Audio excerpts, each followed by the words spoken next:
We are decluttering our house, getting ready to move. And so I'm going through my stuff, throwing some stuff out, donating it. And sometimes I'm having to take a pause as I'm getting a little bit emotional. I have an attachment to some stuff in our house that I can't explain.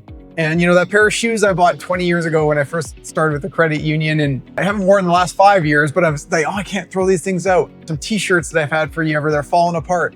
And so I think this is a real thing, right? Like we have attachment to stuff that we don't use anymore. It's not useful, but we just don't want to get rid of it. And so here are my thoughts on this. If you've moved or have stuff in a box, you haven't touched it in 2 years, you should just probably throw that out. In 2 years, you haven't even gone in there, haven't needed it. You're probably not going to need it going forward. It's just taking up space. I would get rid of it. Point number 2, approximately 10% of Canadians have storage lockers. Much higher in the States, but approximately 10% of Canadians have storage lockers. If you are paying more per year for your storage locker than the value of the stuff in there, get rid of it. I think you probably have some emotional attachment saying, hey, I'm gonna go in there one day.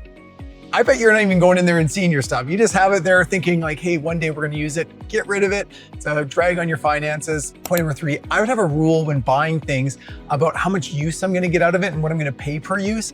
And so one of my rules is with clothing, if I'm gonna buy a new suit, I'm gonna get $3 a wear. So if I pay $300 for a suit, I should wear it 100 times. $3 per wear. Have other rules with when you're gonna buy stuff, like figure out like how much useful life am I gonna get out and how much it's gonna cost me per use. Point number 4, more stuff breeds more stuff. After I've done some decluttering, it's like, oh, hey, I'm feeling really good. I'm not in the spend mode right now. I'm in the declutter mode. And so I think if you get rid of a bunch of stuff, you're not gonna wanna feel that because you're like, hey, the house looks great, it's clean. We don't need this stuff. I encourage you to declutter things, and I think that might put a brake on spending and maybe not encourage you not to get more stuff because you've done all this hard work getting rid of stuff you don't need. Point number 5 is the kids have a room full of toys and they will get new toys and play them for a bit and they go in the room and we never see them again. Well, since we've packed up a bunch of the stuff and decluttered, they're playing with the toys that are left a lot more and they seem happier. And so I think that's in life, right? Like when we got so many choices that we just become frustrated and unhappy. But if we get rid of some stuff, we're overall happy. I don't think like getting more stuff in life is gonna make you happier. I think actually get rid of some stuff is gonna help fulfill your happiness. And last point is your kids don't want your stuff.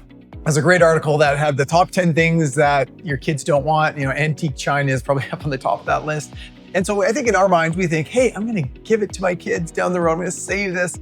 They probably don't want it. I've had this before with clients. I know they inherited mom and dad's estate. They're going through stuff and there's maybe a few things they're keeping for sentimental reasons, but the rest they're having to sell, donate, and whatever. And so you can do some of that work for them if you're decluttering right now. So I hope you like that. Love to hear your thoughts.